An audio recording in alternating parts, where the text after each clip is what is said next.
episode 17 of Things We Play. It's Monday again, the 28th of May. It's not that again, but we're recording on a Monday again for... maybe should we just have this out now? Joe, why are we recording on different days all the time now? Currently, why is our recording schedule just out the window? Because I'm busy. Because you're busy, yeah. He's a busy guy. Which is good. Well, I'm glad we cleared that up then, that's fine. So yeah, it's Monday the 28th of May. You're listening to this on Tuesday the 29th of May, or sometime thereafter. My name's Mike Oldman. I am here with Shaun Hart. Shaun, hello. Hello. Joseph Tanetta, you've already heard his voice. Indeed. But there it is again. But we've got an extra special bonus fourth body in the room today. Yeah, in the shape of a good friend of the show, Noah Moralis. Noah. Hello, good afternoon. How are you doing? Fantastic. Good. So yeah, we're going to chat about some games. That's kind of the deal, yeah? That's how it works. That's what we normally do. But before we get into that, let's just make sure everyone's okay. Joe, I'm going to start with you now, because you're here to my left today. Yeah. How are you? I'm good. How's your week been? Busy, obviously. Yeah, my week's been busy. I got a little bit drunk on Saturday, a bit hungover yesterday. A little bit drunk? Yeah, didn't do as much gaming as I should have this weekend, but you know, it's a good week. What were you drinking? Everything. Nice. Anything. Pretty much, yeah. The Joe classics. Yeah. Just sat there in the corner of the room, bottle of baby sham and a ketchup, mixing them into a cocktail glass and down an M1. With sugar around the glass. Yeah, exactly. Does that sound about right? You can't remember, can you? Actually, no. Probably. The only thing you do know is that you did drink a lot of ketchup. I didn't drink any ketchup, but I spent a lot of money. Alright, okay. Well, that's fair enough. Heinz, then, obviously. But Joe has also done something else, hasn't he? He's joined the 21st century. How have you joined the 21st century? I don't know, how have I joined How's he joined the 21st century? He went and watched Avengers. Oh, yeah. I finally watched the Avengers, yeah. And you liked it? Oh, fucking awesome. I knew Josh Whedon wouldn't let me down. Yeah, good. You've had a haircut, Joe. Yes, I have indeed. You know? Yeah, my hair's curlier and shorter. You have a sort of Californian look to you now. Californian. Mm. It's the new way of explaining it. I guess so. I think he's just trying to say you're buff. It might be. No, yeah. I have been working out. He's got his eye on you. It's hot. It's hot now, though, isn't it? It is. We've had a mad sort of mini heat wave. Sort of super heat wave. It's like jumped like 10 degrees or something. Yeah. Apparently it's going to cool off. Yeah, I would have thought so. Otherwise, but we're it just not the keeps getting office. hotter. Why are we talking about? Well, because he was Californian Joe. Right. He's brought the Californian weather with him. I have got increasingly tanned. Sunshine in a briefcase, is that what you're saying? Sunshine in a briefcase, like Agent 47. Let's not start off on that. Shaun, how's your week been? Yeah, I too also went and watched the Avengers. Same performance you as Joe. again, yeah. Shouted at some kids. So same performance as Joe, but not with Joe? No, I was with my lady. Was there an awkward moment where you were both sort of walking and you kind of saw each other? No, I didn't see Joe until after the film. Right, okay. Did you see Shaun? You saw Shaun. I saw Shaun in though. Yeah, I saw Shaun when I came in. Fighting the urge to Did you have one of those moments where I was like, should I sit next to him or? No. I was just like, I'm gonna go and sit in the back. And sort of tapping your dad on the shoulder. That's Shaun over there. from that podcast. No, not at all. No. Okay. Well, it's nice to know that.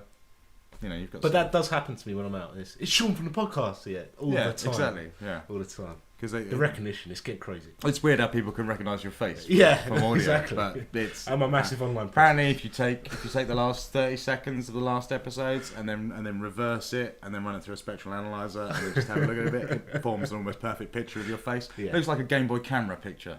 Excellent. Something like that. Dot matrix printer. Yeah, it's presumably what people must be doing. All right, so you saw the Avengers again? Yeah. It's good second time round. Is it? Happy. Sorry, Joe, I just touched your leg. It's fine. I told you, he's got his eye on you. Californian Joe. Sunshine in a briefcase. Hey. Like a fucking bottle of Sunny Delight. Rots your teeth. Anything else? What else? No, not really. No. Gaming, the usual. The heat kind of slows everyone down. Yeah. It's not. I bought a pair of shorts. This is true. You were so excited about that yesterday evening. Yeah, and he's worn them. I'm surprised you're not wearing them stakes. You wore them ever since you got them. But is that your first pair of shorts? No, it's not my first pair. It's my first pair of shorts in about 12 years. Yeah. That's I don't know. I don't know what to say about that. It's just kind of weird. It's different. It's like they're just shorts, man. They're not snakes. Yeah, but it's the whole chameleon thing. Yeah. Will you be getting more? Maybe. Yeah. They're liberating. They're liberating. Getting your legs out in the sun. They're not. 4 inches of shin is all Exactly. Yeah, I should add these aren't short. The shortest shorts you ever. know. These are like Who trousers wears that short would fit shorts? me. You know? Just literally looks like you put on my trousers. So yeah, fair enough. I've not done anything this week. I don't think the heat. Like I say, the heat. Done a lot of lounging. A lot of lounging. Like it's not even that much fun to play games in the heat. Yeah, no. A lot of sunshine as well. Yeah, well, and Joe today when he picked up my Xbox 360 controller and turned it over and was like, and that's heat and gaming right there. Yeah. You know, if you were to eat that, if you were to scrape off a layer and eat it, that's every nutrient and piece of goodness that your body needs. Plus every bacteria and yeah, I mean, I'm not saying disease that your body wants to fight off. Really, you should only do that from your own controller. Yeah, it's just recirculating the goodness. Mufasa went on about a similar thing to Simba in The Lion King. It's something about just that circle of stuff. I don't know, but watch that if you want. But that's what he was going on about. Noah, how about you? How's your week been? I got to get my Comic-Con at Comic-Con. This is true. It was excellent. The London Excel Centre. That was yesterday. It was yesterday. Right. It was sweltering. You knew by 12 o'clock, like it was getting busy because all you could smell was geek. Yeah, fat cosplayers. Yeah, which is all the majority was. Like a lot of anime, but not a lot of video game characters. I bumped into Sub-Zero. Just casually. Yeah, he's like, I'm just checking out. He was like, well, excuse me, I want to look at these swords. And I was like, well, I'm sorry. There was a lot of swords. We'd stop every 5 minutes and be like, oh, swords, exactly the same ones, all wooden replicas. And she was constantly like, do you want one? I said, well, yeah. It's not ideal. It's not ideal in my household. My lightsabers are fucked. You just open letters. Yeah, I like the idea of Sub-Zero shopping for weapons at Comic-Con. Yeah. Just check it out. It's false economy though. See some old friends. He's probably wandering around the whole time going, is that Scorpion? Is that Scorpion? Scorpion! No, it's just some kid dressed up as him. Sorry. I thought you wait till you get the crossovers, you see the Tekken characters and they just have to have it out a little bit. Yeah, well, yeah, exactly. Though I did hear Sub-Zero was giving Batman a cautious eye when he was there. Yeah. Old rivalries. They die hard, don't they? Alright, so Comic-Con, that sounds pretty cool. So the best third of it was anime. Danny DeVito was there promoting the Lorax. I was going to say, why was Danny DeVito there? Because I knew it was there and it was like, yeah, that seems a bit but it was like weird. £30 to get to get a ticket to go get it signed, you have to pay 30 quid. And That's so mad. He just looks old as fuck. And but they had all this Lorax stuff there, and all they had, no one promoting it, just these big wigs on poles. That was it. That's all you get to see apart from him talking. And that's the new Dr. Seuss thing, isn't it? Yeah. Am I right? Yeah. Man, paying for autographs, that still gets me. Yeah. That still gets me. It's weird, isn't it? It's just like that never used to be the case, and also now it's a case of they won't even autograph anything. They autograph a thing that you maybe buy or a thing that they only have, and it's like... It kicked off with old Darth Maul, didn't it? That's when it went Ray mad Parks. in the UK, and they were just like, how can you charge kids 15 quid for an autograph? It's like, I'll tell you why. Because they'll pay it. Yeah. That's why. You know, if any of them tell and then none his of them PR team was like, well, it funds his tours. Exactly. It's like, it funds his crack habit. Also, there's that whole slew of people that are just getting stuff signed to increase the value of it. You get to the point where you're just printing money with your own signature. Yeah, so it's like, no, of course I'm not going to sign that. Getting it signed by Darth Maul, the Sith character, was cool, but no one knows who the fuck's under that face paint. What's his? I can't remember. It's Ray Parks. It's Ray Parks. Yeah. So he's in X-Men as Toad. He's in G.I. Joe as Snake Eyes. Is he not in Mortal Kombat Annihilation or something as well? Maybe. I think he might have done something there, but I don't really know. I want my own stuff signed. I want to take like a commemorative Charles and Diana plate and go, Darth Maul, can you sign that please? And just collect it and be like, there's Darth Maul's signature on there, there's like half of S Club 7 and Tony Curtis. Just to see their face as they're just signing it, just sort of just writing over the face of Princess Diana going, to Mike, lots of love, Darth Maul. Why not? So mainly anime stuff. Did they have any gaming stuff? They had some game sections, yeah. Sleeping Dogs. That was interesting. Not a big queue for it, so I went in there 4 stalls and gave it a little bash. It's all set in Hong Kong. Thank you for correcting me, Shaun. Not Tokyo. Triads are not from Tokyo. No. They're boasting the best free flow combat and stuff, and in reality, it's quite a large so statement, isn't it? Because you've got Batman that's now open world, and you've got an Assassin's Creed, and both the combat. I think the more the angle they're sort of going from is like Batman was them, so they're like, fuck it, doing a similar thing. They can still Square Enix can still trade a fair amount of Yeah, Batman, yeah. even though there's no mention of Batman Arkham Asylum anywhere on any Square Enix stuff. Oh, really? Yeah, Facebook page gone. I guess gone. Warner Brothers. It's all handed back to Warner Brothers. But applied some pressure to get it off them. Yeah, I think it was just a timed thing of when it would go back. Right. So yeah, Sleeping Dogs, you played it, and you like? I liked it. It's definitely in its final stages. They got some things to brush up on graphically. Well, I mean, you it get was some... it was near enough done back when I was at Square, because obviously it was True Crime beforehand. Yeah. It was pretty close. But they obviously had so. to edit quite a bit, didn't they? Have to take stuff out. I'd understand the that. guy Yeah, playing Guitar initially Hero there was like and stuff Guitar like that. Hero stuff in there and other Activision stuff. So there will have been changes, and they Square Enix London Studios, which is obviously the studio working with United Front to do it, will have an impact on it. They don't just repackage it, change the name, and put it out. What was the frame rate like more than anything? Because that's the thing I'm most concerned about. It was pretty smooth for the most part, but you get graphic glitches. You'd end up inside an object like a big box fan, and you'd just have your top torso. It wouldn't get you stuck. You could get out of it, but you'd be looking at it for a few seconds and throwing a couple of punches. The sort of thing I guess you expect from an open world game. Yeah, really. I mean it's quite standard and it's stuff, not done. I mean, the main reason I talk about the frame rates because I think most of the trailers have been fairly low on frame rate stuff. I get naturally worried about it, but it tends to be the thing that always sorts itself out by release anyway. At this point, They got a couple of months. It's August, yeah, isn't it? exactly. And you can pretty much guarantee that whatever build they had at Comic-Con was A couple. certainly a lot older than What's the current. later stuff. Yeah. So frame rate normally gets polished up, but it's always a bitch when you're making a trailer and you're like, you've got to do it from a game, and the game isn't running at the full frame rate. There's nothing you can do. It'll be a tough one to do because when you're free running, it's busy Hong Kong and it's proper Chinatown stuff. So you've got loads of people, loads of market stalls to jump over, and you're doing all that, and it's a bit ropey. Is it still the same setup like Stranglehold, where I think you just hold the trigger button to sort of doing your free running stuff?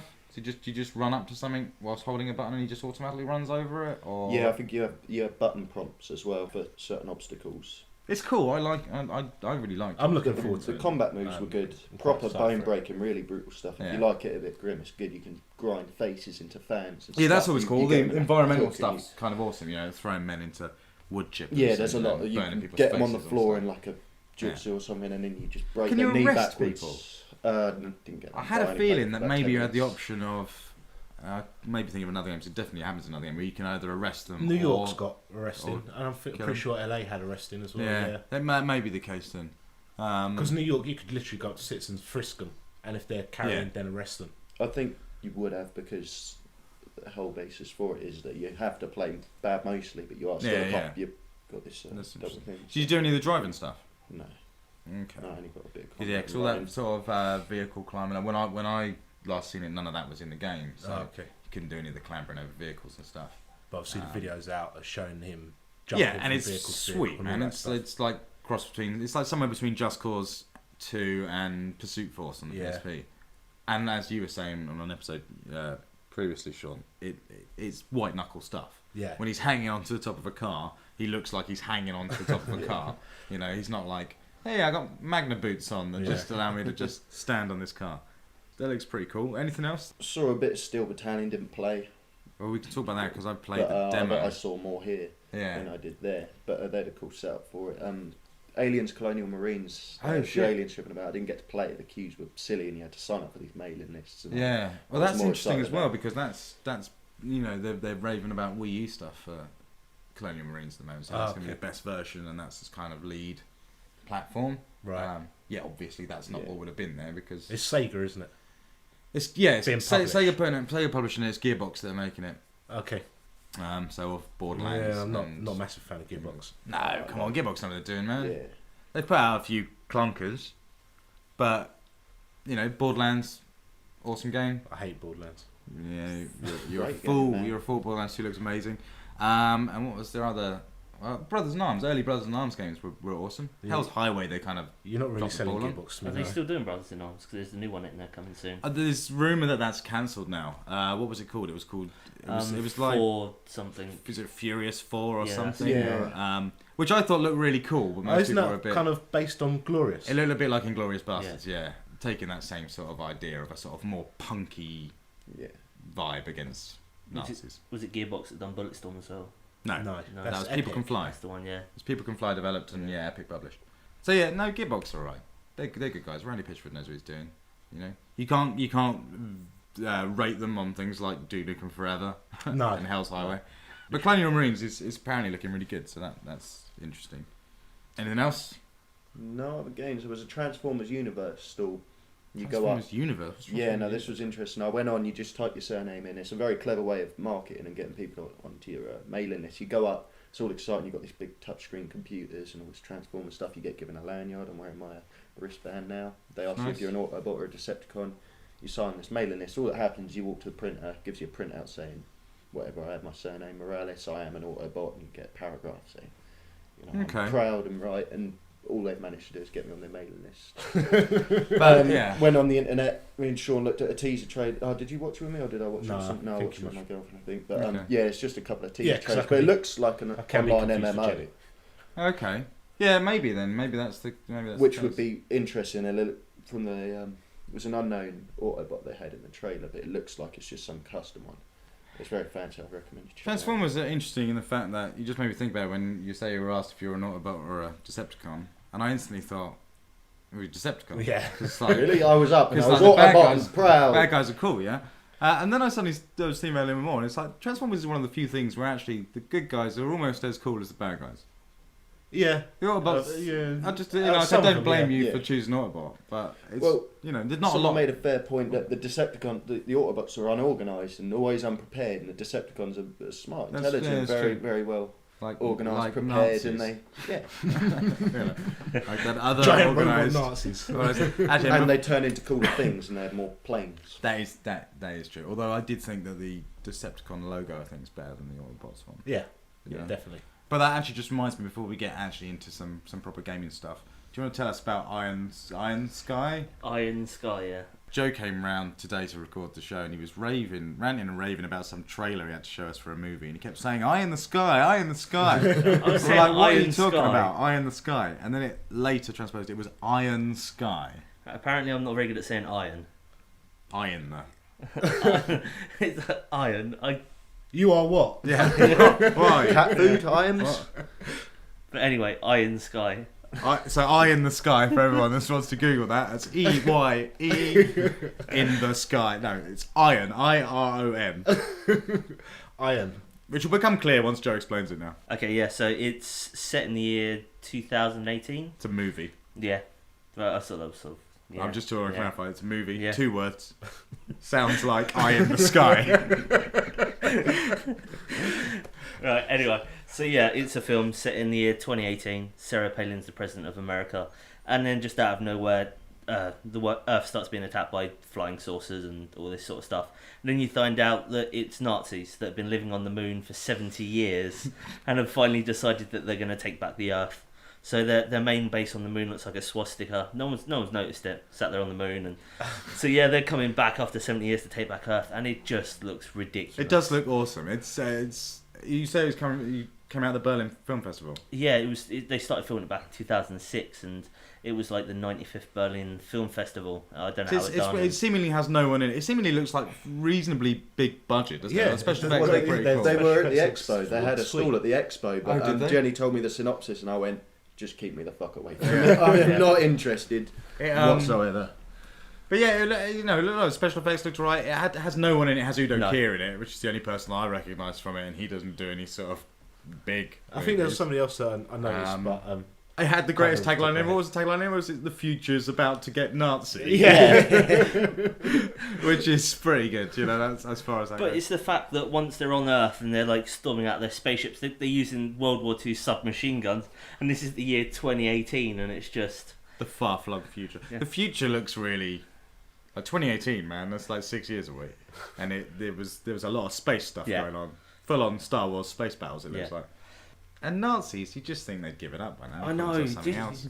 but they're all wearing identical costumes. So in 70 years, their sense of fashion hasn't changed from. Yeah, that's true. It's playing. It's almost like the Nazis now are sort of comic book villains, though, aren't they? That's Yeah. kind of Yeah. where you go from that. But you would think if you were a practicing Nazi today, that you'd be in your Nazi meetings going, guys, there's actually quite a lot of stigma attached to the name of our organisation, and it might be beneficial for us to just call us something else. Has anyone got any ideas for future names of the Nazi corporation? Yeah. Sony. Yeah. Let's talk about some games. Yes. Because, that's what we're here to do. And also, we're not trying not to do another 2 hour and 20-minute episode like last week's.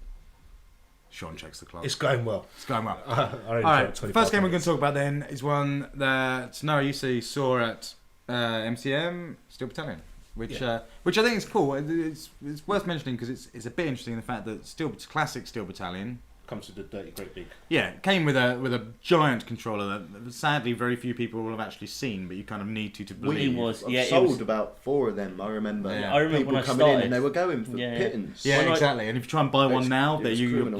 paying £100. I remember when I started, there was just this massive box in the storeroom, and that sat around for ages before someone brought it. But... So the controller's in 3 parts, isn't it? Or 4 if you count the pedals. Yeah. And it's got 2 joysticks on it and a load of buttons and flip up, panels and stuff. And Steel Battalion was known for being just excessively hardcore. If you die in that game and don't eject from your mech, your save data is wiped. That's it, game over, right? And they initially, when they made that controller, they initially wanted the eject self-destruct button that you used to get out. They initially wanted it to be an actual break glass button, so you'd have to smash it and then press the button, which is awesome but also ridiculous. So it ended up just being like a flip-up plastic case. So Steel Battalion, excessive, everything about it is over the top. There's more stuff than you need, more buttons than you need, big controller. And now, it's a Kinect game with no controller and a nothing, Although, not strictly true, because you do use the Xbox controller whilst playing it.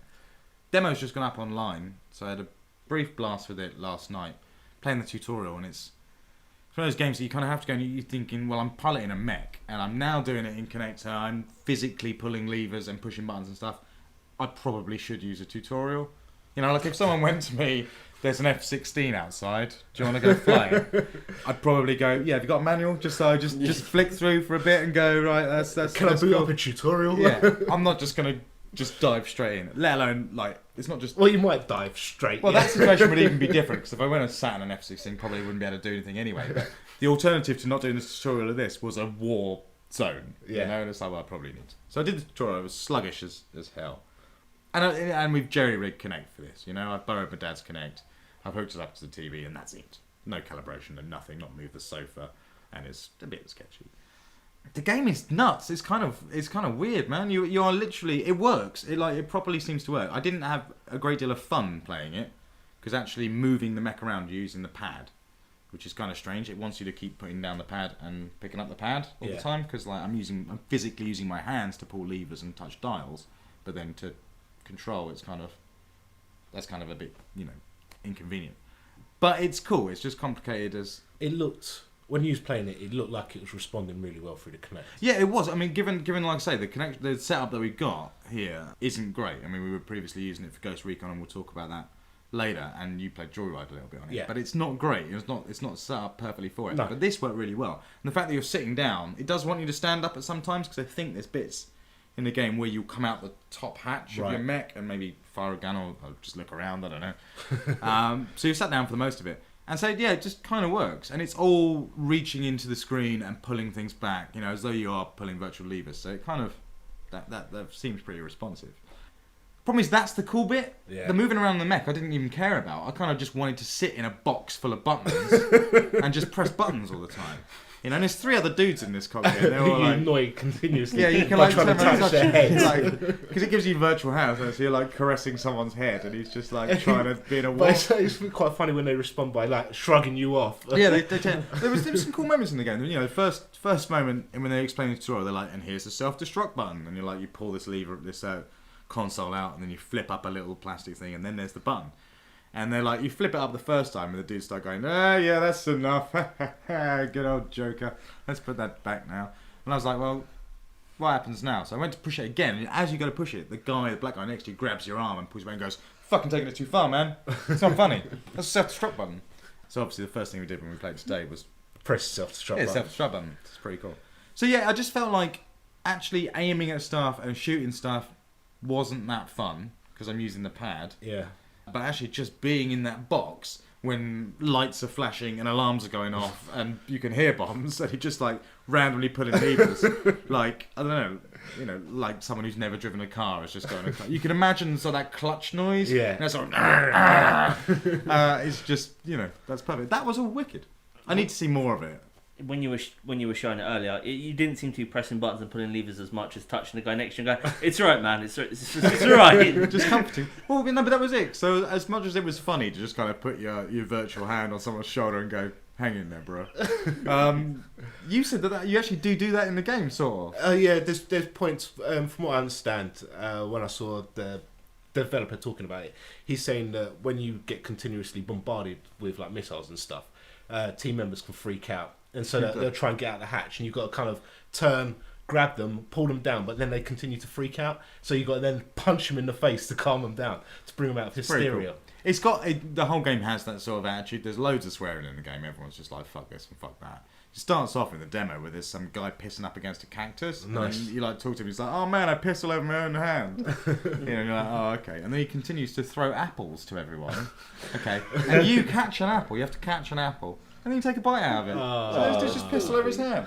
So there's lots of stuff like that. But the subtitles were really weird. Everyone in the game speaks in sort of like military slang or just general slang in general. General slang in general. Right. And the subtitles, normally a game would just write them out. Subtitles are to be read, to understand what's going on. They're normally clear and concise. If someone says fucking, normally the subtitle, I'm a bad example, but the subtitle would probably say fucking. Yes. It wouldn't say, it wouldn't have an apostrophe. It's there to clarify. Yeah. And this does weird stuff in that people say, they're all like, there's one like southern guy who's like referring to everyone as partner and stuff. And it doesn't write partner. And I appreciate that maybe partner could be used something else. He's not talking about his lover, for example. But the subtitle said Pudna. Pudna. Which is not even how I would have written partner if I wanted to. You could have done P-A-R-D-A and E-R. Because how the Scottish would spell it. Yeah, exactly. And it was just like, why am I reading Pudna? That doesn't... I don't even read that the way it says it. And it did it for a couple of moments. Pudna's the only one I can remember, but that was weird. Also, longest tutorial in history. It's cool. I'm glad Steel Battalion's back. It was maybe the best Connect experience I've had, which is kind of shocking to say. And it wasn't set up well and whatever. It just flicking levers, man. It was like, it brings back that feeling of when you're a kid and you're on a plane for the first time and you get taken up to the cockpit. And you're like, whoa, what do all these things do? You got taken up the cockpit? Yeah. I was never even invited. Just have to ask. Man, I went up to the cockpit only a few years ago. Lost on a trip somewhere. I was just like, do you know what? Is it because you had a shave? I'd quite like, yeah, exactly, yeah. Just held someone's hand. Please, I just want to see the cockpit. It's amazing. And you get up there and it's just two pilots just playing backgammon. Yeah, so that was Steel Battalion. But Connect, going on the Connect thing, because while we had it set up, Joe, you brought around Ghost Recon. Yes. Because you've been playing it this week. Yes, indeed I have. So we can have a look at Gunsmith. Yes, which, when they showed it at E3 and things like this, it looked like it was going to be really good and it looked quite solid. It really didn't work that well. Well, it didn't work really at all, did it? But then there was a lot of, I'm pretty sure this is how you're supposed to fire a gun in firing range, but so it didn't help that we didn't look at how you do with the firing range stuff where you're literally firing with your hands. We were just going from memory from the E3 thing, so we don't actually know if that may have changed. So we could have looked it up completely, and we didn't. The other stuff didn't really work very well, but I think that's more at fault of like our setup than anything else. Yeah. But also, it was just a bit boring, wasn't it? It was sort of like, I can make a gun come apart and then go back together, but it takes about 10 seconds to do that. Yeah. And it would take 1 second to do it with a pad. And why do I need to see a gun in bits? You like guns, Joe. Was it good seeing the gun in bits? The gun in bits is to then swap out key components. Yeah. And replace them and upgrade assemble. them. And, yeah. Disassemble. Assemble. Disassemble. Randomise. Random gun. It's all just so time consuming. I'm playing around with Kinect last night. I quite enjoyed some of it. I watched some Netflix and I was sat there going, yo, Netflix, play and stop and stuff. And that's okay, but then it's just all the commands are really long. Like Netflix gives you that, just the rows and rows of videos of movies and whatnot. So Kinect, you're just sat there going, show next line, show next line, show next line. And if you want to go scroll that line, it's like, show more, show previous. play, and it's just like it just takes so long. Just if you just wanted to go up and along 3, it's like 6 commands, and every time you're saying Xbox before it. Yeah. My Xbox should know I'm talking to it. I should initiate a conversation, and it should be waiting for me to reply. And if I don't reply, I should say, "Hello, are you there? Are you still there? Is there more? Yeah. What do you want me to do? I don't know what to do. I'm gonna put Starship Troopers on if you don't say anything, or something like that. If only that was its default. If Yeah. you just didn't speak to a Starship Troopers. But Gunsmith was a bit like that, in sort Yeah. of like disassemble, trigger, put this here, firing rate, and it's just like, oh, really? And regardless as to whether, we all know you don't have to shout at Connect to make it work, but we all shout at Connect to make it work. So you're just sat in your living room. Well, if you shouting don't at shout, TV. sometimes it just doesn't respond. I don't know if that's true. It just kind of gives you a blank look. Because the microphone's one of the best things in it. It's like that's my favourite bit of Connect. Voice stuff's pretty cool. You know, I like to. I mean, as we experienced today, it's weird that you can't turn your machine off. Yeah. You know? But like the reasons make sense. Yeah, I can understand. You don't want people turning your machine off. No. You know, because your mum could walk in. Going, Kids, "You've been and playing just that go, too long." Yeah, Xbox off. Nice one, Xbox. Wink. You know, and it's just, and this suddenly all of a sudden you're like, I'm not sure about this relationship my Xbox has got with my mother. You know, That's the marketing for the yeah, next one. exactly. She's got him eating out of her hands. You know, he just turns off automatically now. She doesn't even come in the room. Xbox is telling me to eat my greens. Yeah, so that's fun, but it's still a pain in the arse. It's like, well, you can't turn it on either, can you? Don't think so. Because presumably it's all off. Yeah. Yeah. You know, that's a shame. But Connect, I'm still not. Yeah, it's a bit ropey. It's this. There was an advert on TV the other day for a television where someone was waving their hands in front of it to go to like a different app Yeah, store or it's something. like what was it? Just the TV itself. Yeah. LG have got like that smart one now. It's like OLCD TV, and it's a smart TV, so it's got different menus and things like that, and you can Is it smarter than Cheerleader? probably because Yeah. cheerleaders generally aren't that bright. Well, Generalisation. exactly, and a harsh one, I think. But if you're gonna say that, you might as well add to them. They're not always that hot either. No. All right, so yeah, so still selling. Yeah, it's fun to watch. I think. I wish I had a Connect. I'm not going to pay £100 to get another Connect because I didn't use it when I had it previously, and I'm not going to use it again. But if I had one, I'd probably buy Steel Battalion for all my, switch flipping activities. It did look like one of the better games for Connect because it doesn't look as jumpy or energetic. And Do we know There's what's more happened to mature Rise? as well. Rise, the Crytek thing. Yeah. No, presumably we'll see it at E3. Because that's gone quite. But it's interesting that Steel Battalion is the first. It's the first game, right? That uses a controller as well. Oh, I I think don't know. it is, which is kind of a big deal because that's when Connect works. Give me stuff to hold in my hands and extend that experience out. It kind of works. I suppose it's the first Connect game to use controller as opposed to the first controller game to use Connect. Yeah, I mean, there's been stuff bolted Yeah. on it, but Microsoft were very clear, weren't they, from the very beginning, like no controllers, Yeah. because it goes against their messaging of no controller. Yeah. But I think if they're easing up on that, then you might see some really cool shit. Yeah. Whether Steel Battalion's it or not, I don't know. They're quite good faces in that game. Yeah. Yeah. It looks good. You know? Yeah, Graphically, it's looks not polished. It's not an ugly game. No. All right, so Ghost Recon, it didn't really work. We didn't really like that. Yeah. But taking the Kinect stuff out of it, which by the way had a forced install, Oh yeah. for Lots of Kinect. stuff. which took 2 or 3 minutes. Yeah. But it was just weird. It was like, fuck. What happens I if don't own a PlayStation. What are you doing? Yeah, exactly. Just hijacking my hard drive. And it didn't ask you. It just booted up internally. It was like, I'm installing. It's like, what? Hang on, what the fuck?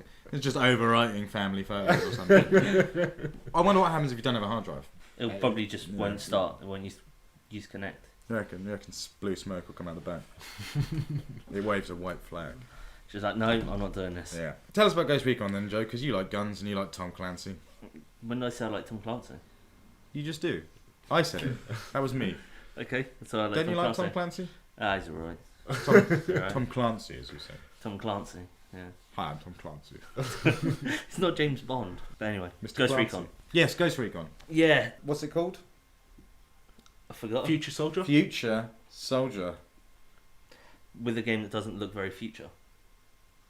Apart No. from the horrible. It's ages old, man. This was announced a long time ago. Yeah. It's been rebooted at least once. I'm not sure whether they rebooted it for multiplayer or Connect. I think they rebooted it because it was shit. First of all, Yeah. I think first of all, I think the initial game was scrapped entirely. and now here it is. Yes. So yeah, I played it for a few hours, done a few missions, played with some gunsmith. It's a pretty solid cover-based shooter, third person shooter. It works well, the cover. The shoot mechanic, it fires well, it controls well. Sounds pretty good.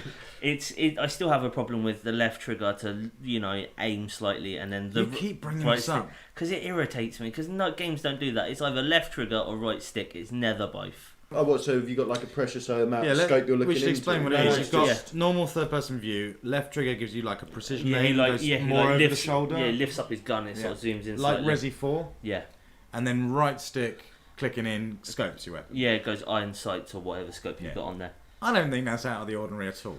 It is because games either do your left trigger. I understand both arguments. Yeah. But it makes sense to give you precision, then scope. That's fine. Yeah. I think that would Yeah, work. because And that seems quite like a intuitive. pretty good Yeah. system. But you don't like I can understand how Yeah, how it could seem alienating, but I think you'd adjust to it quite quickly. Yeah. Yeah, you do sort of get used to it after a while, but it's just a weird thing for them to choose to do. But yeah, the game itself it plays really well. There's a lot of enemies. It does force you to do stealth sections where it's like you cannot get an alert, which is like it's easy enough to do, but it's just like why are you forcing me to do stealth? The game was never really about stealth. It was about controlling a team and shooting loads of shit. But yeah, Is there a lot of gadget use stuff in it? Because that was always an angle. it does. for the game. Every mission seems to give you a new gadget. So it's like at first it's like, oh yeah, here's a grenade, and then it's like, here's You got this new gadget. Yeah. It's like a brick a bomb. that explodes. yeah, it is. It's We're like calling that. it a grenade. And then the next mission is like, yeah, here, have a motion sensor. It's like a grenade. It's a ball you throw, but it just lets you see everyone in that area. Okay. Then it's here's a UAV, and then the next mission, here's your UAV, but now it has wheels, so it can fly, but you can sit it on the ground. And I can understand why it's called Future Soldier. This shit is unbelievable. Well, that's what I was going to get onto. Is when the game was announced, it was announced that all of the tech and stuff they were using in the game was stuff that was based in reality and almost there. Yeah. Problem is now, when the game's out, that stuff isn't the future anymore. It's kind of like whether they're using that in real life almost doesn't matter because we are certainly using all of that shit in a bunch of other games. So what is your new future angle that you're bringing? If all of that stuff I'm using in any old first-person shooter these days, justify it, Joe. I'm not talking to you. I'm talking to you like you made. why do I have to? Because you love Tom. Yeah, exactly. Because You're I love Mr. them. Clancy. Yeah. Go way back. You've got a point. It's like with the UAV, the handheld UAV, that little small thing with the 4 rotors. It's when they were originally showing it, back when it was first being developed, you'd never really seen anything about it. Yeah, now, exactly. Now I can buy one of those for my iPhone. yeah, it's like they're everywhere. And with these things, they're always like future warfare and things like this, but the weapons never change.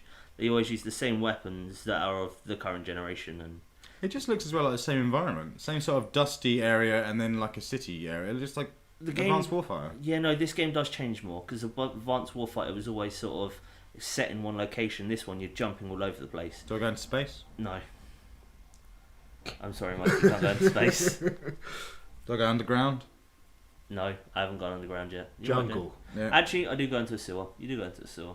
Of course, you go into a sewer with night vision and laser sights. No night vision, but I did have a laser sight. What does it do? Anything that is particularly good that's different to anything else? I just don't. I'm struggling it to see doesn't. what its calling point is. Yeah, it has the only cooling point it has is gunsmith.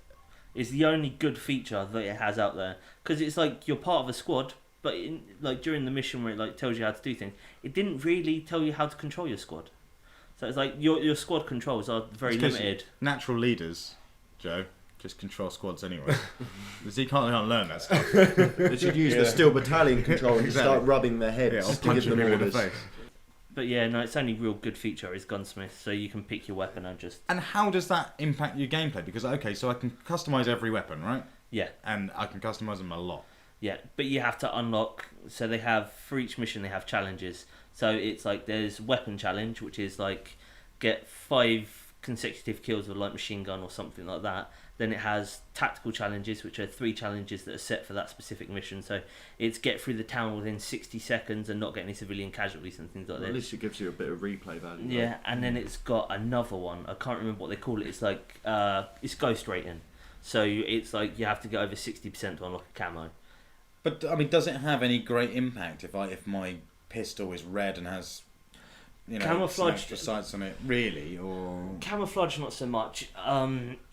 Different levels do require different things. So it's like I just got to one where it's a sniping level, so you're on a rooftop. So it's you get your sniper rifle and you can adapt it. So you can have a silencer, so you're less likely to be heard. And it doesn't have a massive impact, but it's just good to mess about. It gives you something to do in between missions. So you're like at the beginning of just before the mission, they're like, I recommend you use this. You can completely ignore and do whatever you want. random gun. Yeah, but yeah, it's for me. I enjoy going in there and just like I feel like going single shot for this mission or full auto. Yeah. You know, but that's about all it's got going for it. It's like I found myself just wanting to get through the next mission so I can faff about with new weapons that I unlock.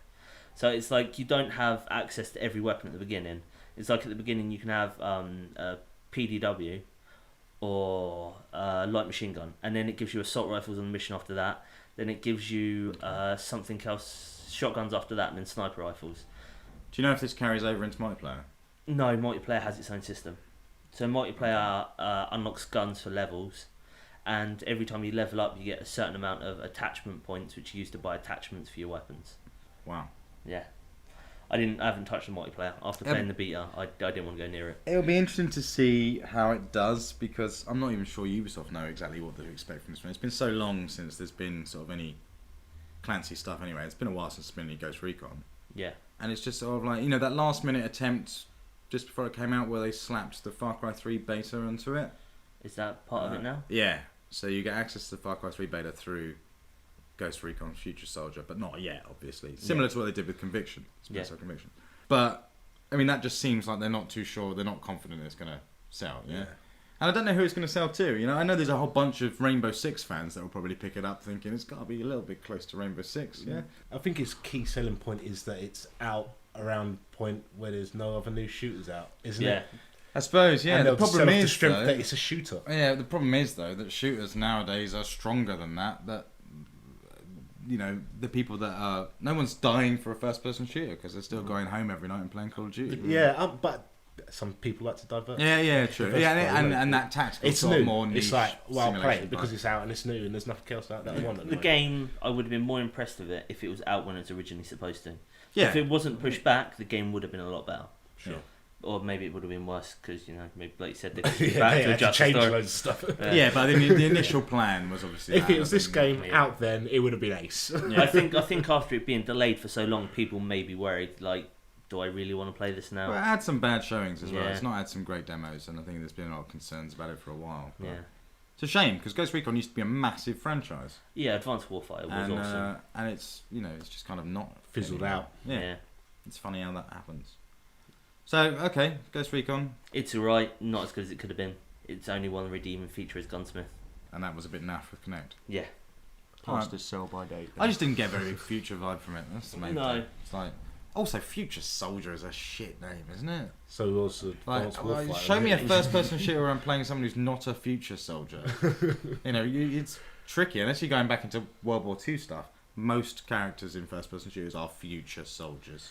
Yeah, it's just now everyone seems to have like this balaclava on with like half skeletons on it and things like this. Yeah. Since Call of Duty, it seems like everyone should have a skeleton on their face Yeah. under some sort of thing that's just like pointless. True. What next? Joyride.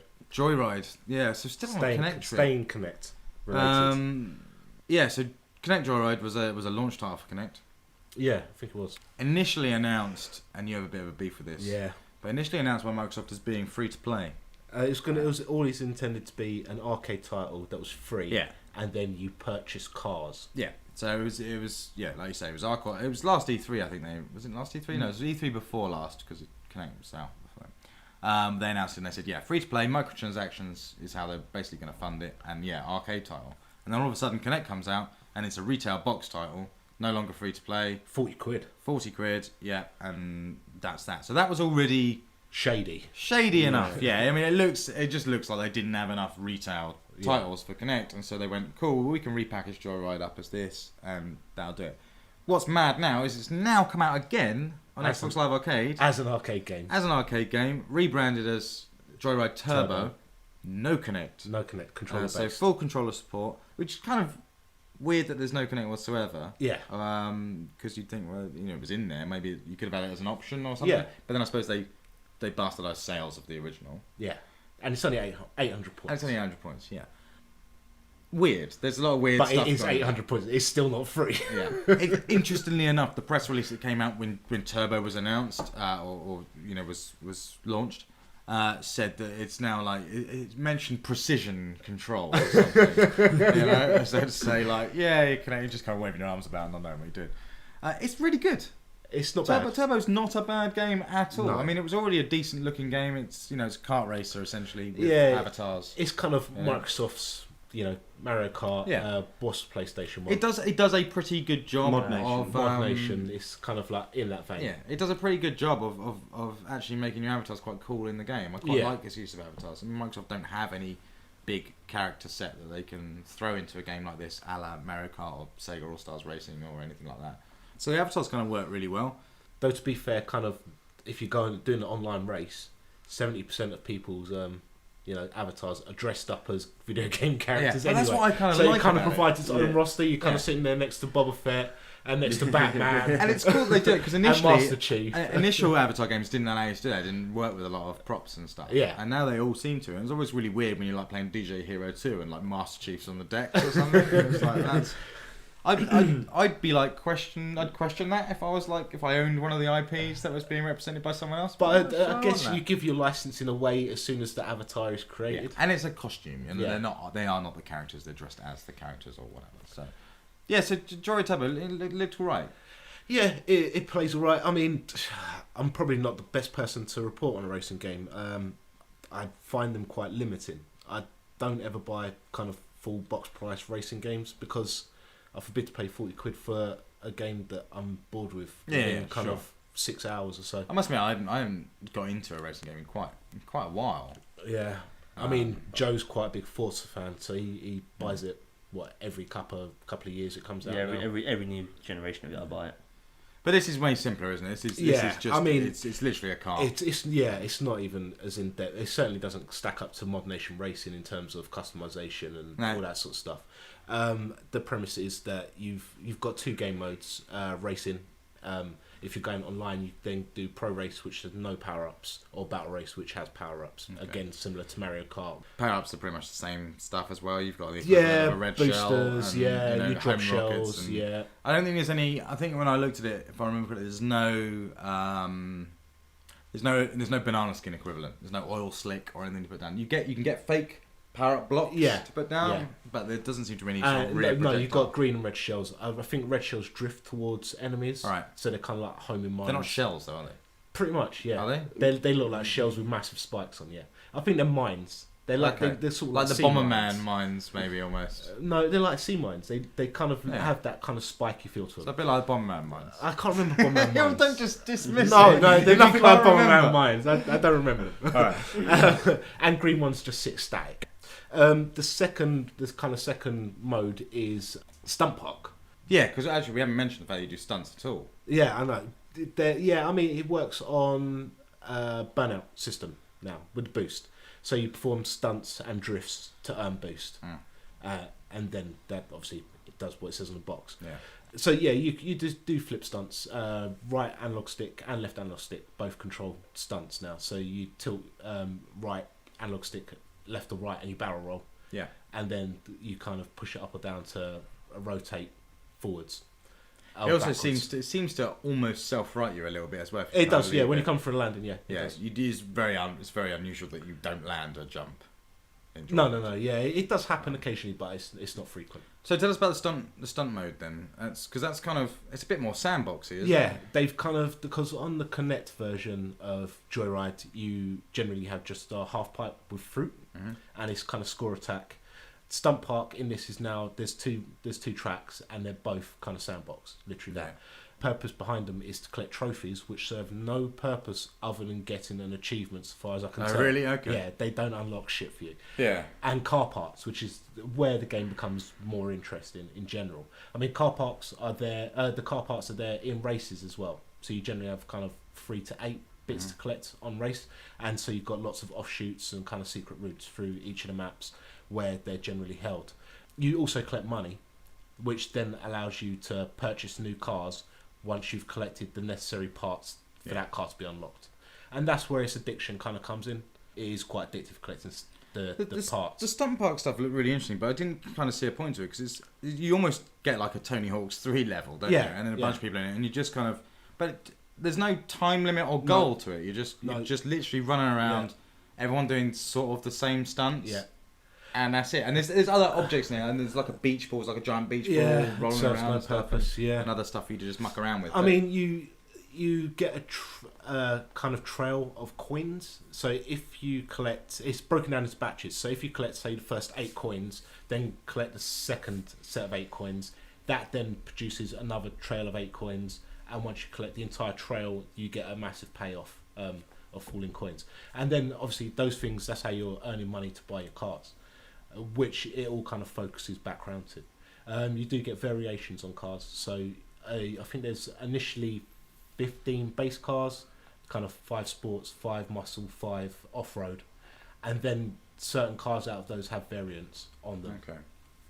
So you get more sporty versions, police cars, different paint jobs. Seems right. This point seems like a good price for a game that actually, if you like that sort of stuff, you're going to like, and it's comparable to other things that are on the market. Once you've kind of initially gone through all the Grand Prix stuff, I think it's the sort of game you'll just kind of drift back to every once in a while, 10 minutes before you go to bed. I wonder if they'll add lots to it. I mean, the feedback online seems to be that it's good. And so, if people want DLC and they produce DLC, I think it'll keep them rolling. Because we're not 100%, but we're pretty sure these are the same tracks. Yeah. From Kinect. The Kinect version, when we played it just before doing the show, the track that I played, the Lighthouse Loop, is definitely in Turbo. So there may be extras. They've added a couple of extras. Seems unlikely. It seems like they would just bash it out as it is. It'd be interesting to see how it does. We were talking about last week about no one wants to be the Xbox Live Arcade game that follows the last 4 that have come out. They've been brilliant. And this has kind of just snuck out. Microsoft haven't really said anything about it. They've just kind of gone. But I find which makes sense. It's like a good fit for that slot. Yeah. If they want to play it down because of the fact that it's already been released as a Kinect game. Sure. Yeah, why not just squeeze it out? But I mean, I find with Live Arcade stuff and expansion packs, there's a lot of misinformation online about when stuff's coming out. And companies themselves don't really seem to give you information. It does suddenly you turn on your dashboard. I mean, you don't get a lot of heads up. That's the thing. It's quite Microsoft control that quite rigidly, and you don't get to sort of like choose when your title's coming out. It's the same with DLC. It's always been a bit of a nightmare. But yeah, this seems alright. One thing I did notice, it does say there's no local co-op in the description. There is local co-op. Yeah, there is. It's one of the good things about it. So it's kind of a bit of a fuck up split screen. As well as online play. It's interesting. It looks right. What are the other options on 360 for a game like that? There really aren't any. It's kind of Sega's All-Star Racing, and that's it. Which is, that was okay. I think that was not bad, but it still had Sonic in it. So. And Michael Jackson. Is Michael Jackson in it? Yeah. No, he's not. Imagine Space Channel 5. Imagine if it 2. Yeah. Yeah. You want him in there down there? I do. I think Michael Jackson should be in most games. I think can you have your avatar in All-Star Racing? Maybe. You can get Michael Jackson outfits. Yeah, true. So Michael Jackson can be in All-Star Racing. Get him alongside Sonic. Separate at birth. Ryan driving Ryu's motorbike. All right, we're gonna have a break before we go into our next track, our next discussion, next game, as it were. Music-wise, well, this is my call again. This is your call. Do you want? Well, you explain what it is. It's the awesomely bad theme music from Dragon's Dogma. Excellent. So this is title screen stuff. Oh God, man! I had that rolling over for ages. I was doing stuff. I had it in. I was like, I'll sit down and play this. And there's this horrible singer in the background. It's as poor as Street Fighter 4's theme music. Kind of cock rock. Well, we're gonna play that then now for a little bit. Enjoy that, please do. And then when we get back, we'll be talking about Dragon's Dogma and some more. So we'll see you in 5 minutes.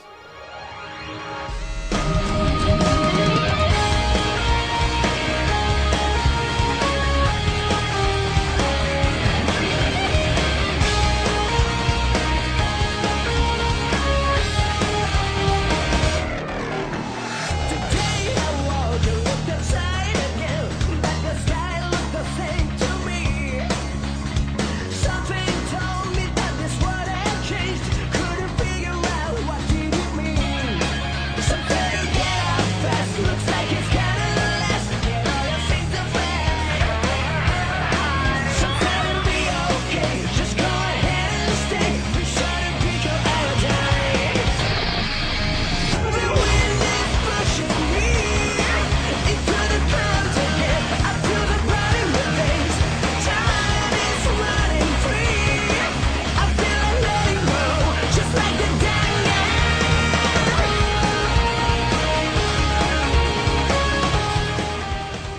we're back. Yes, you're right. That music is questionable at best. At best. I don't mind But it. kind of awesome. I don't mind it. I quite like it. A weird choice though, but it's kind of, as we were saying, typically Capcom. Yeah. It doesn't really seem to fit Dragon's Dogma. No. But... Well, it kind of does. Right, well, there we go then. This is Dragon's Dogma. Obviously, initially it appears in visual terms and character design as quite a Western title, as a lot of Japanese stuff is doing now. They're kind of trying to capture back the glory years. Well, and Capcom themselves have been very, very vocal about saying we're getting Western developers to do stuff. You know, Dead Rising went that way with 2 and Case Zero. And obviously DMC. Yeah, and now Lost Planet. Oh, really? As well with Lost Planet 3, which I can't remember who it is that's doing that, but against another Western developer. So they really are pushing that. I don't know who's done Dragon's Dogma, who's developed it. I'm pretty sure it's in-house. Okay. Oh yeah, I think it is just Capcom who's done Dragon Dogma. But it's to clarify, it's Capcom going, we'll have a piece of the Skyrim pie. Yeah, they're trying, but you've got to appreciate that, Capcom aren't very RPG orientated. I mean, they've got the Breath of Fire series, and as far as I'm aware, that is about the size of it. Yeah. They're in deep, playing with big boys. BioWare and ZeniMax and these guys have been doing this stuff for PC for the last 10 years and are very successful and know what they're doing. And Skyrim is like nail on the head stuff. There's few and far complaints are low with Skyrim from my point of view. They've kind of made classic errors in the fact that I know it comes across as a hardcore game, and it is a hardcore game. I mean, it's tough as old boots, man. It's not playing about. It will chew you up and spit you out over and over and over again. But the single save file system just seems insane. Yeah, it's a weird choice. I don't quite know why they've... 2 reasons.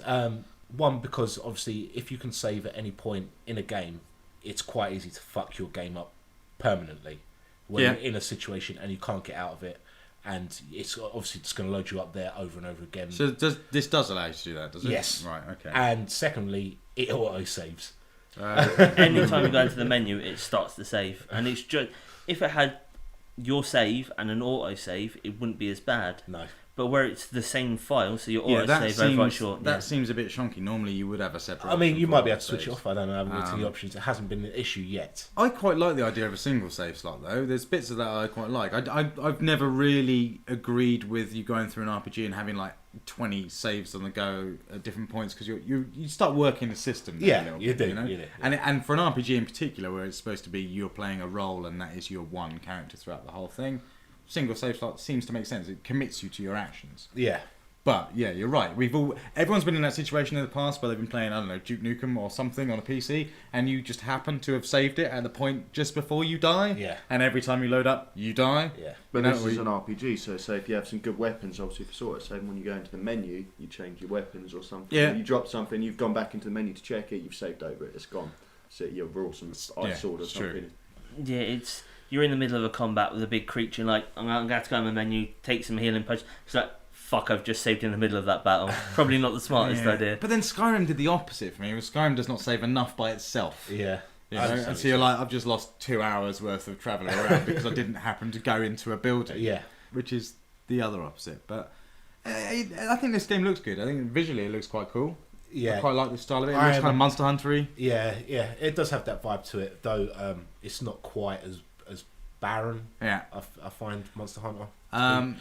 It also appeals to me, and I think that's maybe where they're going for it, is that, so it's similar-ish to Skyrim and going for that sort of market, but it is more appealing to players that don't go in for those sort of games, because the combat is, kind of free-flowing and button-mashy, I suppose, accessible. Yeah. And it's third-person as well, which Yeah. kind of just makes you look like, I could maybe, think about playing that game a little bit more than maybe Skyrim, which... You would hate it. Yeah, I think that's pretty yeah, I think that's It's core. It's still JRPG. Yeah. You've got to grind to get your levels up. No fucking around.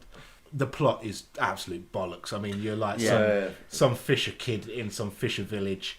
The dragon attacks the dragon to end dragons. Is like the ultimate badness has come back from beyond. He then turns up at your village, roasts everyone, rips out your heart, eats it, and that class you as arisen apparently. No, I think it's like if it does it, it'll kill most people. it's probably something to do with your character specifically. It's not just because he stole your heart and ate it, decided to make you a Risen. Yeah, no. Because otherwise that would just... It just lays down the gauntlet. He's like, you want to fuck with me?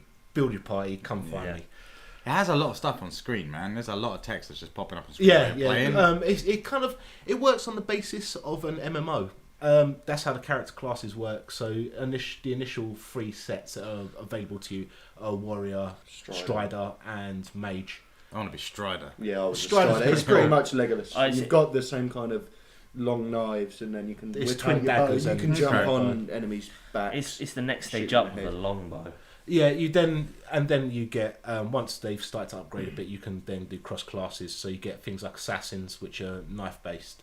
You get magic archers, which are using kind of the dude from Dungeons and Dragons, bow and arrow, the light thing from the 80s cartoon. Ranger, yeah.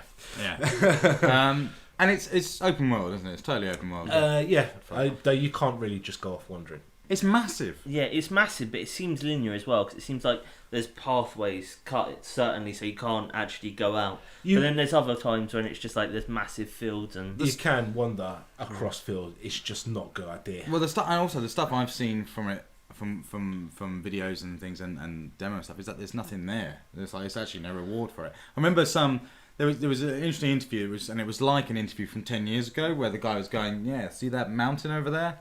You can go there. And it's like, cool, what's there? And it's like, it's a mountain.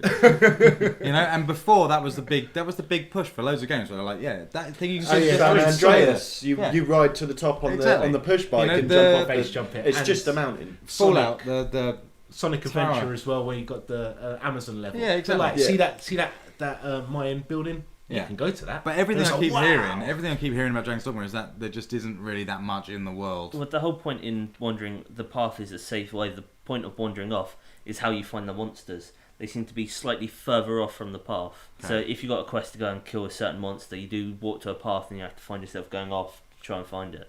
Yeah, I mean, literally, I did one mission to escort one dude from one place to another. And I fought a Chimera, which are no mean feat to take down, and the Cyclops. And yeah, I mean, the mechanic of holding on and chopping stuff is pretty cool. Yeah, so that is quite cool. So you if you're fighting a big creature, you can jump on it, and you have direct control over that. With a Cyclops, if you climb up its back, I mean it's real time. Yeah, it's more like Shadow of the Colossus. You jump off a rock, hold else. right trigger, you grapple onto his back, climb up his back, and start laying into his head, and you're doing double damage while you're. Which is cool. That would be a QTE in any other game. Yeah, they've got defensive mechanisms, so he'll flip up into the air and kind of slam down on his back and crush you and stuff. And then like griffins and stuff, if you get on those, they can fly off with you on them and stuff. Harpies will actively pick up your teammates, and you've got to kind of take them down before they drop your teammates and splat them. I like the way they do the combat as well, because it's not so much as what things do as like X's attack and things like this. Is it has you pull the right trigger? It's right bumper. Right, left bumpers. Yeah. So they, if you're a fighter like I am, right bumper will do your sword and left bumper will do your shield. And it's like you can have 3 different attacks. And as you level up, it unlocks newer attacks that you can buy, so you can change it out. And it's a good way of doing it because you can have a lot more varied combat from class to class. Yeah. You also with that you get base attacks which are upgradable, so your standard combos and stuff. Perks as well, which go into a separate set of slots, and your perks carry over classes where your special moves don't. So what's the other thing then that's... Well, first of all, you've been saying that the world's kind of dangerous. It's not valid for you to just go wandering off anywhere. Yeah. And they were talking previously about how you need to plan your adventures, as it were. It's not quite that. You go to a shop, you buy as much healing potions as you can, and like any standard RPG. Because doesn't darkness come into it quite a lot? Yeah, you basically you have to actively pull out a lantern when travelling around at night or in caves, which hangs from your belt. Yeah. Going into deep water, for example, will extinguish it, so you then have to put it away and then pull it back out and reignite it. Okay. And obviously that runs on oil, so having oil on you is necessary. I think they made a lot bigger play about the whole oil aspect of it than actually is. I've got like 9 bottles of oil on me. But it gets dark. It gets darker than I've ever seen it get in any other game. Yeah, it gets pitch black dark. your torch is given a very limited amount of visibility. Obviously, most of your team members have got torches as well, but theirs doesn't seem to generate the pool of light. Yours does. Is there any encumbrance? Yes, in the system, right there. Right, but it doesn't really. It doesn't stop your character from moving at standard speed. What it does is it drains your stamina faster. And what do you use stamina for? Stamina will allow you to use magic attacks, special abilities, climbing. Right, okay. If that gets to 0, your character then stops dead in his tracks, bends over, and starts kind of going. Takes ages. Yeah. Right, okay. All right. Well, then the other thing then is these followers or pawns or whatever they are. That there's been a lot of chat about what's going on there, and I've seen you commenting, Shaun, on Twitter about how you're using other people's pawns and stuff. Yeah. So basically, you get your own pawn. You set up your character, who's like your sub character. They're with you at all times. You can then employ 2 others and the plot line with the pawns is that they have no will of their own, and only the Arisen can control them. And he's the only person whose will is powerful enough to give them purpose. And they're kind of like a subhuman species that live in some alternate realm where you summon them from. I don't know, it's Japanese bollocks. And you can customize those as much as your own character. Yeah? So basically, anyone can access any of your pawn at any time. It's always there to be hired online through other people's games. So you go into the Rift or whatever the hell it's called, and you select 2 pawns. They're other people's players that they've created. Yeah. They then follow you. They gain knowledge on missions. They gain knowledge on monsters, on combat, and they accumulate experience. You can then send them back with a present if you want. If I thought that was weird. I thought that was weird because, so you can use other people's pawns, and they basically get no benefit. So if you were using my pawn, I'd get no benefit from you using my pawn. Yeah. No, you do. Yeah. Oh, I do I? Yeah. But also, your you pawn... can send back a gift. Yeah, I mean, we've But cast... for example, why would you send back a gift? Why would you not send back some shit you had in your inventory you didn't want? You're that's exactly I've what sticks. people do. Yeah, it's just like, don't come back with shit like this. It's all like the a cat time. coming in with a mouse. Just going, there, I got you this. And it's like, I don't want that. Thanks, but yeah, I mean, for example, I hired Carl's pawn, and Carl hasn't played the game much from all accounts. Right. His pawn is rubbish. I decked her out in full new armour, upgraded that armour. Oh, so you can make her better and send... Yeah, and all that stuff goes back with her right. to Carl. Then he can sell her armour that was already in the inventory for her and stuff.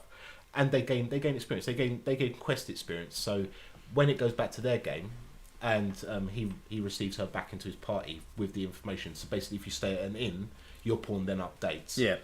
If he goes and does a quest that he hasn't done yet that I did with his pawn would then be able to give him help.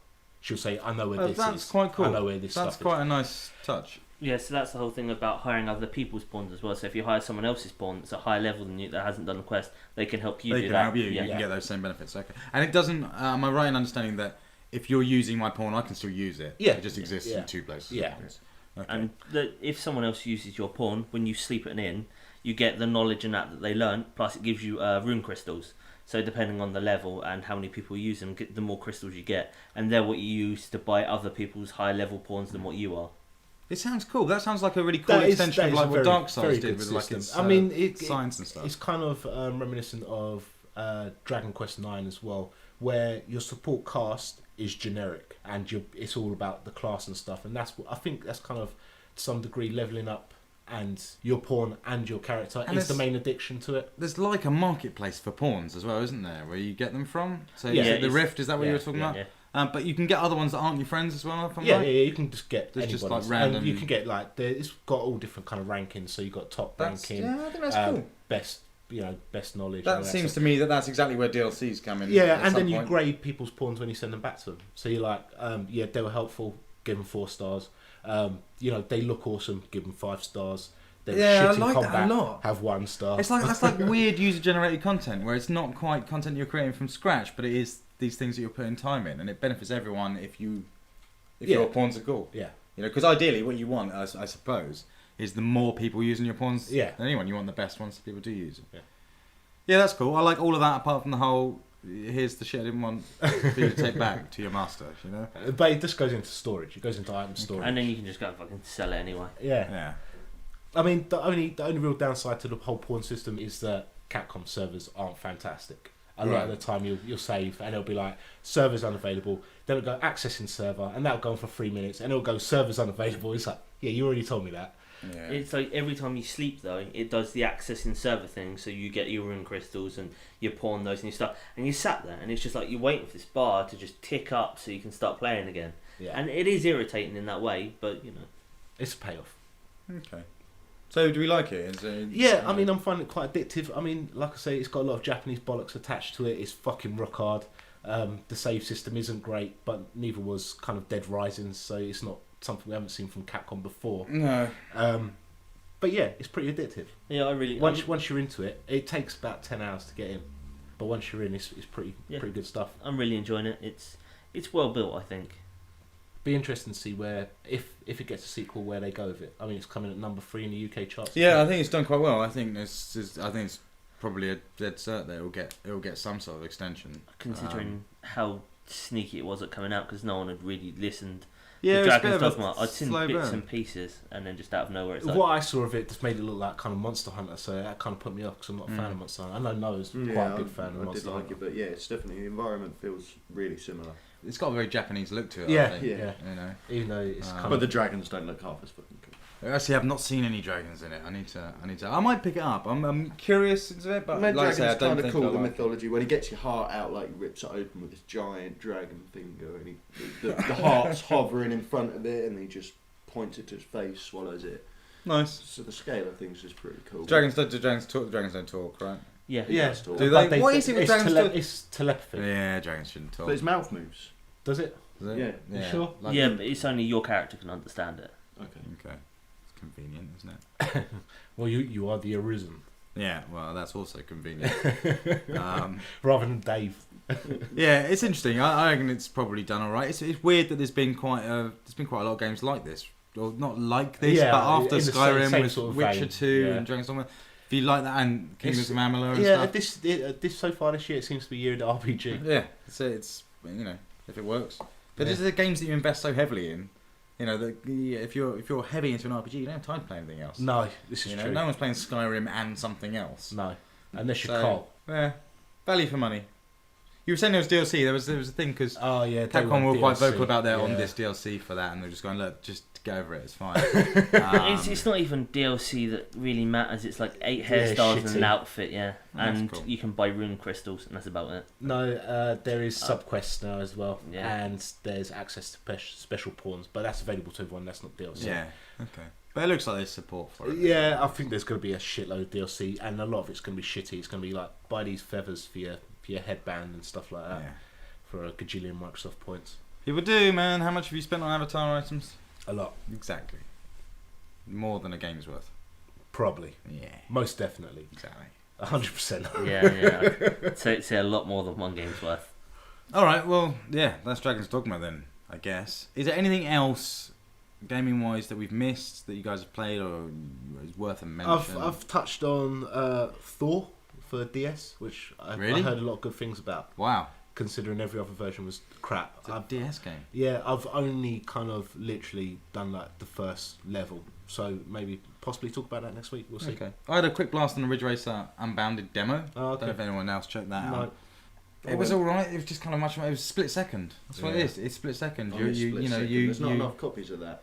I think Um, my copy is at your house. I think JoJo's got it. Sure, got it last. But yeah, it's very much like split second. You own a meter, and then once you get a meter, you can cause things to explode on a track, or you turbo through buildings and Right. stuff. I wasn't that fond of it. Could have been a poor demo, but I didn't really get back to it either. Weird. There was an Arkham City demo as well. That's Oh, really? come out. Yeah, I was just going to say that.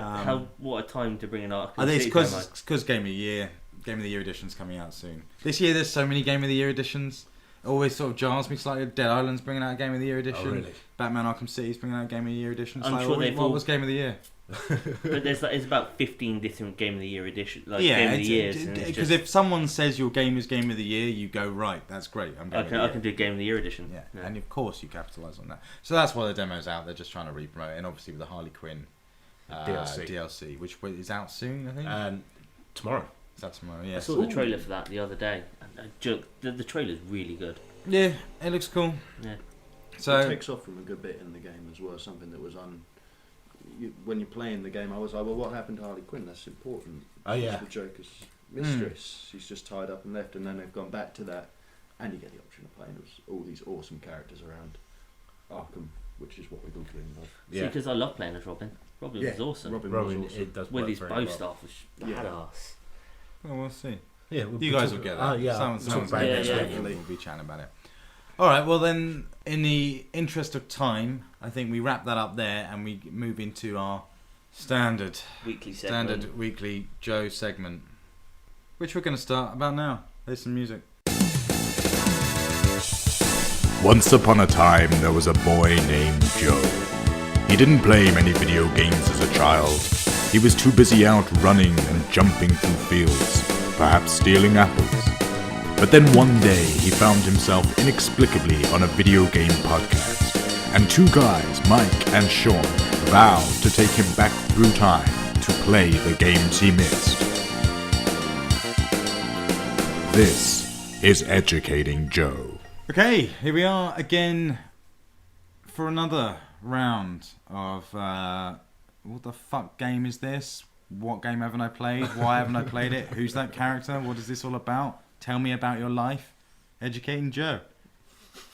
I appreciate that's not the greatest intro. I've got to say, it's pretty good. You know? But Educating Joe, anyway, this week we've been looking at Super Metroid on the SNES. What can we say about Super Metroid? It's classic.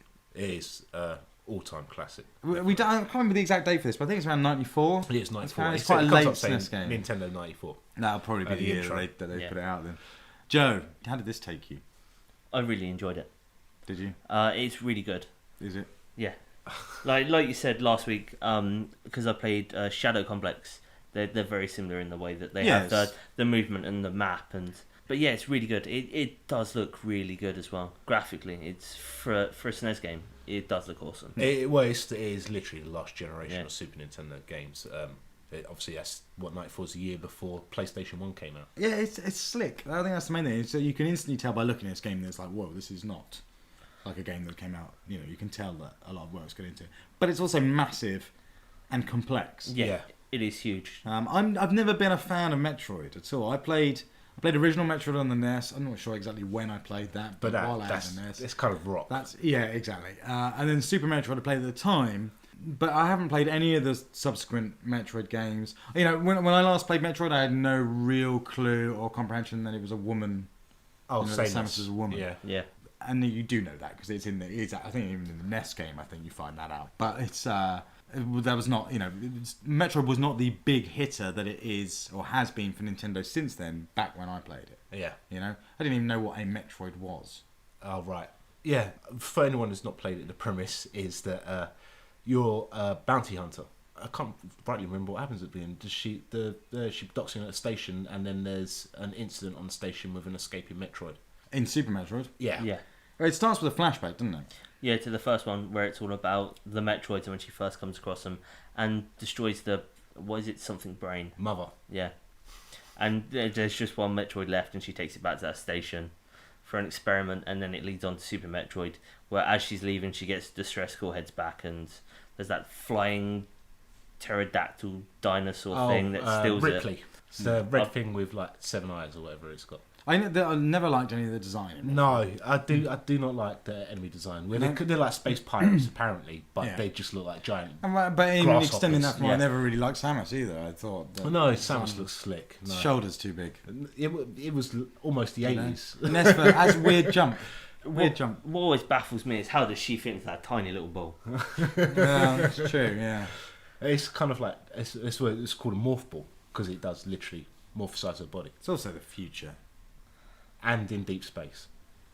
How does deep I'm really space have surprised. anything to do with it? I'm really surprised you didn't pick up on this. No, it's alien technology. It's not. Yeah, I know, yeah. It's not Earth based. I That's know. why she's the only one who's got it. Yeah, I know. It's not as hard as most of No, Yeah. it's got a very good learning curve to it. Yeah, Yeah. definitely. It does get rock towards the end. Yeah, I'm sure it and does. Your reflexes have to literally be lightning. Where you need to understand how she jumps and distances she jumps and what types of jumps you need to do to maneuver bullets, bombs, and all that sort of malarkey. I mean, yeah, it's not as punishing anywhere near as like the GameCube version, which was the first of the first-person shooters. Yeah. Which is the original Prime, I do believe. And that, man, not having dual analog control for first-person shooters is a nightmare. Yeah, I think that's always been one of the weird things for the later Metroid games. Is controls have always been a bit strange. They've always done their own sort of thing. Yeah. You know, even sort of DS stuff as well as stylus. It's a bit. All of that's been a bit strange, but it seemingly worked. Yeah, I mean, it was popular, but the ones that came out on DS, in my opinion, were much preferable. They did Metroid Zero and I can't remember Metroid Fusion. Mm-hmm. Both of those very similar to Super Metroid. Neither quite as good as Super Metroid, but still really enjoyable games. For me, I can't get over that initial bit. I still can't get over it. It's still genuinely one of the most mind-blowing moments in games. At that beginning of Super Metroid, where you're running away and the screen starts rotating as everything's collapsing around you. And it's just sort of...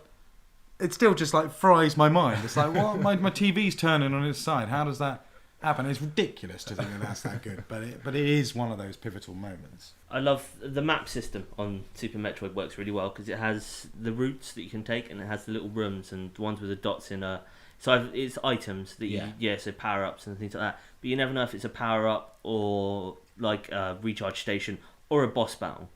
So it's like, do I try it? Do I risk it or do I go for a different room? And boss battles are at first you're just like, how the hell am I supposed to be attacking this boss? And then after a while you sort of understand what you're supposed to be doing with that boss. Yeah, I mean, with all 16-bit games, they're pattern based. Most bosses, once you clock the pattern, then you stand a chance of defeating the boss. But it's saving before you go to each room just to make sure that if it's a boss battle, you've got a save to fall back on.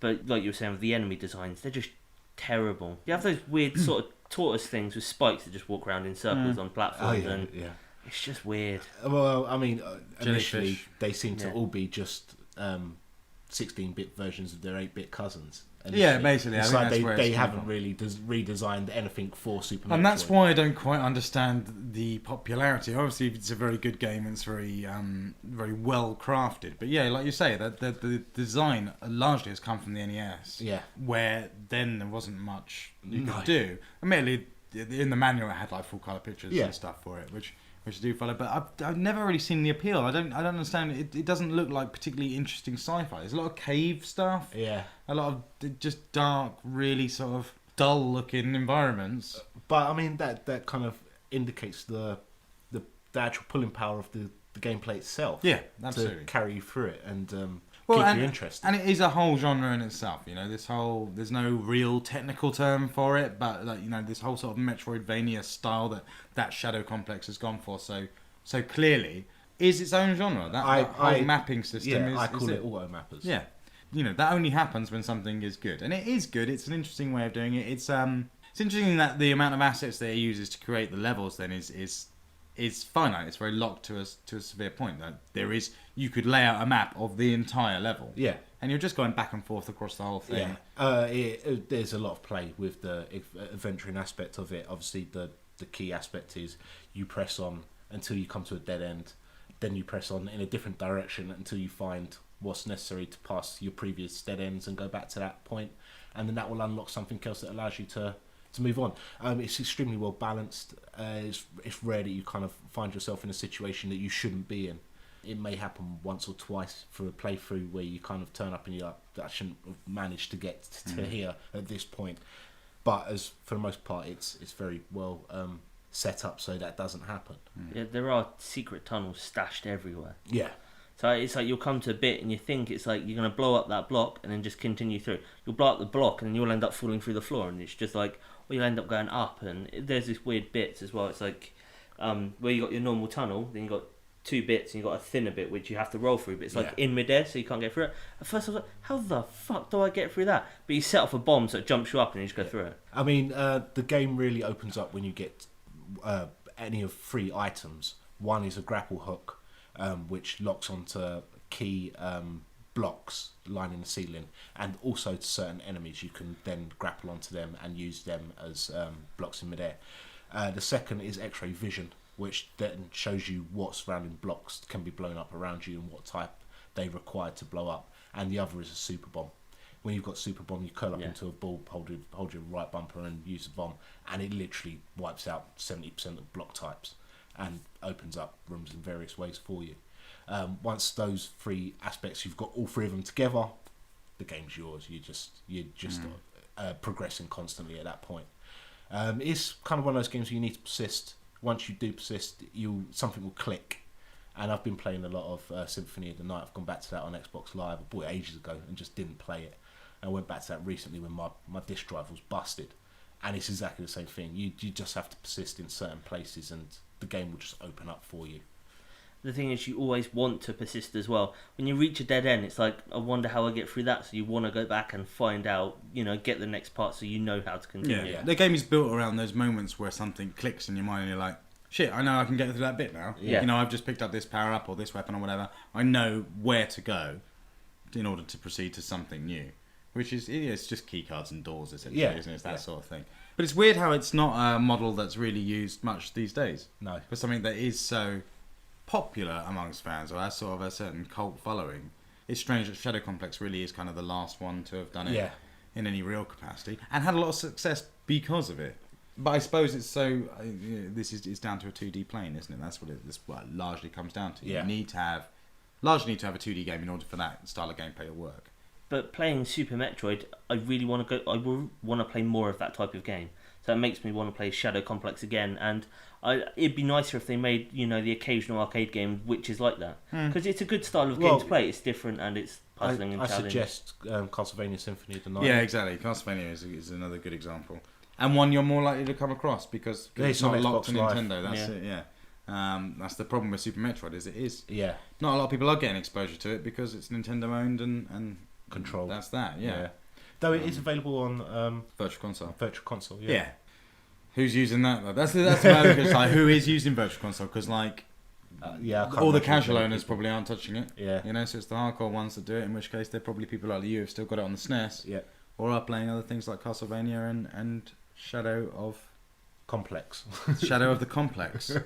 Yeah.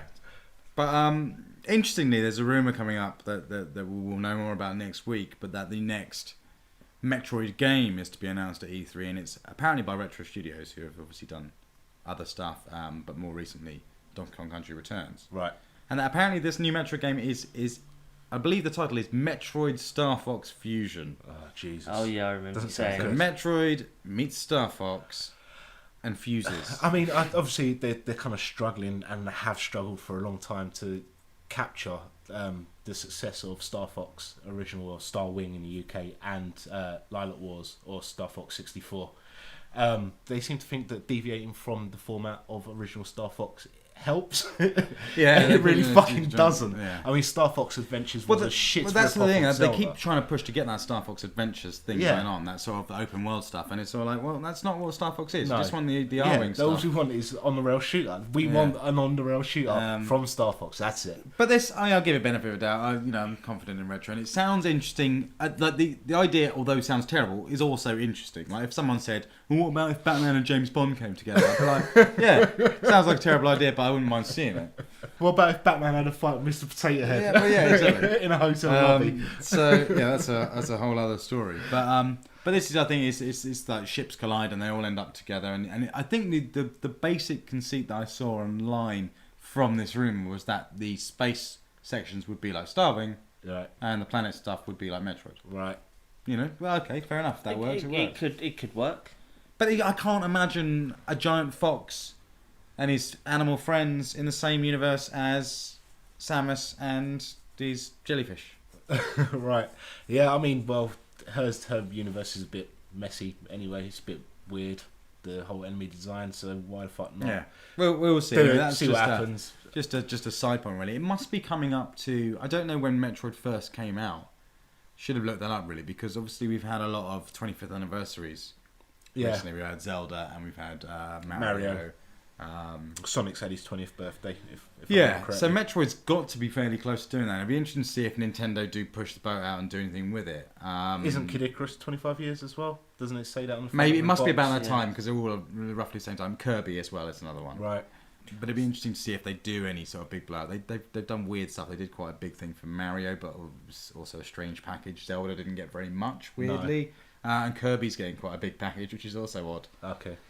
If they packaged up the old the old Metroid games, maybe like they did with Mario, so like made them a bit more flashier and put them all on one disc. You know, so people could play the older ones, especially like Super Metroid and things like that. It'd be an interesting idea. It's very unlikely because they only done it with Mario, and like you're saying, they didn't really do it. Yeah, and even the Zelda, Mario but- stuff, they didn't do much. It was No. it was pretty much All Stars. Yeah, that was it. Just pretty much. It wasn't even It every was. Mario game. Oh yeah, I no, think it was. Mario All Stars. Yeah, I think it was Mario All Stars and Mario World, though, wasn't it as well? Oh right, maybe. yeah, but the thing was just called Mario All Stars, like the Right. actual thing itself. But we digress. Yeah. So you enjoyed Metroid. Yes. You'd like to play more Metroid. Yeah, I do want to play more Metroid now, and follow the story more. Yeah, it's pretty gripping. I I'll think tell that's the other you- thing about Metroid that's quite good is the story is pretty good. And one effect it has that neither of you may have noticed, but it's got 2 sets of separate sprites from the left and the right. Her gun switches sides when you face in different directions. Do you know, I did not know that. So it's not flipped. No, It's not flipped. it's a separate separate set of sprite. sprites. Yeah, See that? that's. I think that says everything Yeah. you need to know about Super Metroid. Separate sprites. Be on the lookout for them, Joe. I will. When I go back to it later, I'll have a look. Yeah. That's Super Metroid. If you haven't played it, you definitely need to go and play it. There's so much really that we could say that would spoil things playing the game, which we're not going to do because it's a game that it's truly one of the games that's probably timeless. Yeah, definitely. You know, it ages incredibly well. Yeah. So if you can get hold Still of a copy, Still a sexy looking you game. definitely need to play it. I really liked it. Out of the games, just laugh. Just like, yeah. Now, out of the games we played so far, it's the one that's had the biggest impact. It's I've the best enjoyed one. it. Yeah, I've enjoyed it the most, and it makes me want to play more of those games. That's why I want to play Shadow Complex, and I want to play more Metroid because I never played it. I never played a Metroid game. But you're in luck, Joe, because we're going to take you on a little adventure that takes you to more games. Yes. Our next game is not a game in the same style as Super Metroid. It's not even a game that has Super in the title. No. It's not even a game that's on a Nintendo console. No. Get this. Next week, we're going to be playing Toe Jam and motherfucking Earl. Dun, dun, dun, That's what I was waiting for. dun, dun, dun, All dun, right. dun. Oh yeah, Way big cool. girl. Yeah. Toe Jam and Earl, Joe. Yeah. And you must mess with the sound effects box. Yeah, yeah, Sound effects box. You have to spend at least 10 minutes playing about with the sound effects. yeah. Fact. There's a sound effect. Yeah, and the options been like the, Oh, sound, okay. the sound test stuff and things. Yeah, Oh, so it's a Um, sound test. yeah. Not okay. sound effect box. Um, That's what I Yeah. said. So we'll be playing that. This game is awesome. It's one of my favourite games of all time. It's probably my favourite Mega Drive game. We need to play some co-op in this because that is one of the real highlights for me. That's how I played it all as a kid with my younger brother. And just awesome. Awesome game. Yeah, no, I'd love to play some co-op on it because Yeah, well you will. yeah, I will. And in 7 days' time, you're going to tell us all about it. Yeah, I will. Alright, in that case, that's us. That's Educating Joe. Sweet. Awesome. That was Educating Joe. Super Metroid. Do you feel educated, Joe? I do Good, indeed. Good. Don't go on about it.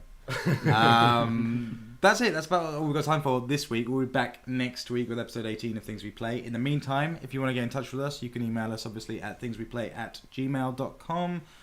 Or you can tweet us at thingsweplay. I should probably point out at this point, go and check out gamingtildisconnected.com. Yeah. Many of you may have spotted that the show is now available through Gaming Disconnected. We've partnered up with them. So do go and check that out. It's a website full of cool, funky stuff, and there'll be more interesting things to come in the future from that. In the meantime, go play some games, get excited about E3. That's right around the corner. We've got some big plans for that. And we'll see you in 7 days' time. I've been Mike Oldman. Noah Moralis. That's Noah. Whee! I've been Joe. That's Joe. And I've been Batman. Yeah, that's a lie. But that was Typical Shaun. Shaun. Bruce Hart. 7 days. Awesome. Later. Peace, fucker.